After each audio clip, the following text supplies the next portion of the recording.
remember as a child, we often mixed and matched words that nearly meant the same thing but didn't quite. And it didn't matter to us because we all knew each other. And so we knew what we meant when we were having conversations. And we were only ever corrected really by parents or by teachers.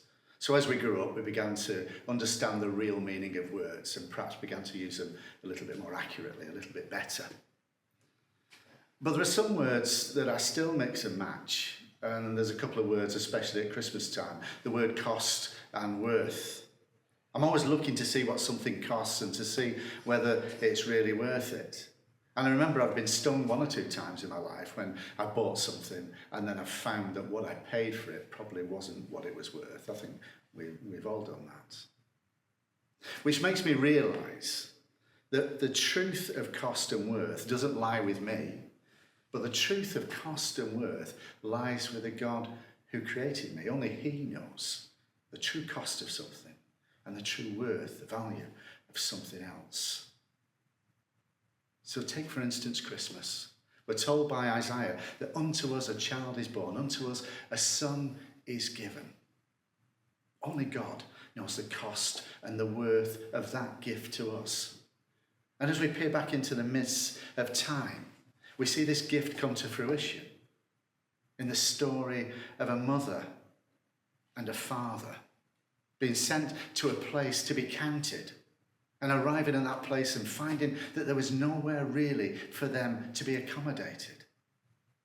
And we find it in the story of angels singing joyfully that despite what we see, a stable and poverty and a long journey, they see something else. They see God Himself become incarnate. And shepherds are joyful about what they see too. And so cost and worth is somehow put there in this place in the back end of nowhere for us to try and find.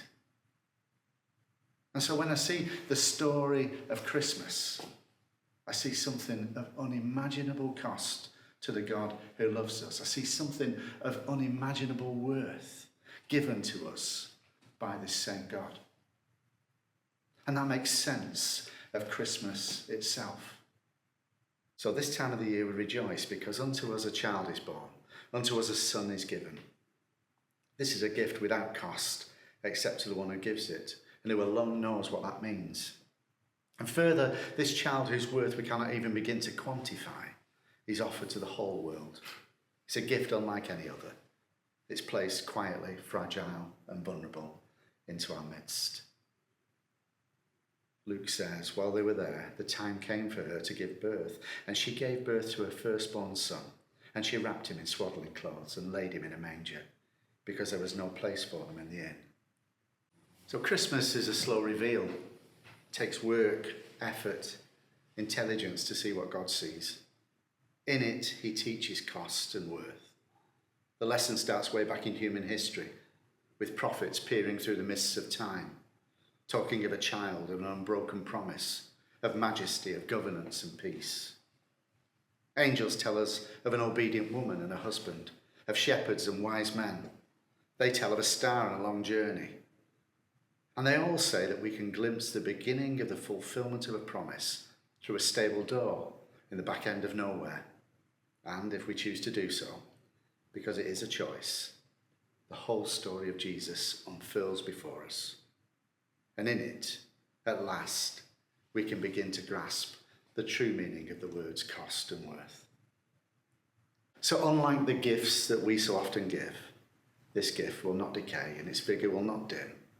Rather, it'll continue to grow in power and majesty until its worth is proved in the overcoming of all that's broken and poor and the making whole of all that is divided and separated. I don't want to sit back in January and think, gosh, Christmas, it cost me an arm and a leg. I'd much rather sit back and think, Christmas, it was absolutely worth it. But if you don't believe me, this crusty old bishop, then perhaps you'll believe somebody that my wife said I've emulated all my life. Then the Grinch thought of something he hadn't before. What if Christmas, he thought, didn't come from a store?